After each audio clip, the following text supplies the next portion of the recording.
If cricket fails to clean up its image, it will face a financial threat. English cricket must commit to cleaning up its act or risk losing public funding and having an independent regulator imposed on it, says a report by the parliamentary committee investigating the issue of racism within the sport. After evidence given by Azeem Rafiq, the former Yorkshire player, at a hearing of the Digital, Culture, Media and Sports Select Committee in November, a report released today urges the government to limit public funding for the game unless there is demonstrable progress on ridding racist behaviour from clubs and among spectators. It also says that the committee expects updates from the England and Wales Cricket Board every quarter. The ECB receives about £8 million a year in public funding, primarily for participation projects. The report concludes not only that there is racism in cricket, but that the ECB and Yorkshire would have known about it before Rafiq's allegations, yet failed to tackle it. There will be another select committee hearing at which the ECB and Yorkshire will be expected to give evidence on the actions that have been taken. Julian Knight MP, chairman of the select committee,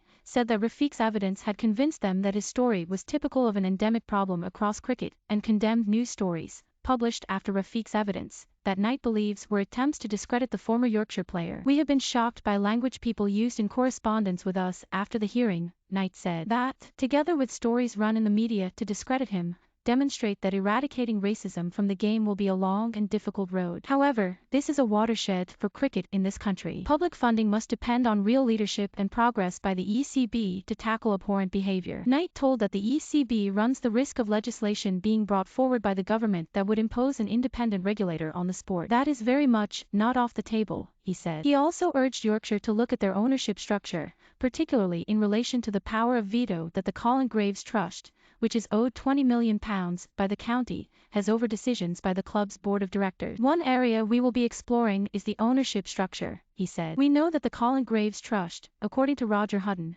the former Yorkshire chairman, did not execute his recommendations to sack some of those who were involved in this scandal. That is very alarming, and I wonder whether they can have international matches back until it is clear that there is something in place to ensure there is no repetition of such a catastrophic decision. Yorkshire are suspended from hosting international matches at Headingley as a result of the racism scandal. But Lord Patel of Bradford, Yorkshire's chairman, has said that the county are on track to demonstrate enough progress to the ECB by its deadline of early spring to be allowed to host the test and the one-day match they were due to have in the summer, for which they have already sold tickets. Rafiq, 30, welcomed the report. The committee has listened and taken sensible action, he said. It is brilliant that Julian Knight and his colleagues are going to hold the ECB to account every quarter. The additional hearing, in which the ECB and Yorkshire will be required to give evidence, being proposed is also good news. They need to be given the chance to do the right thing, and I'm encouraged by Lord Patel's work since he was appointed chair at YCCC.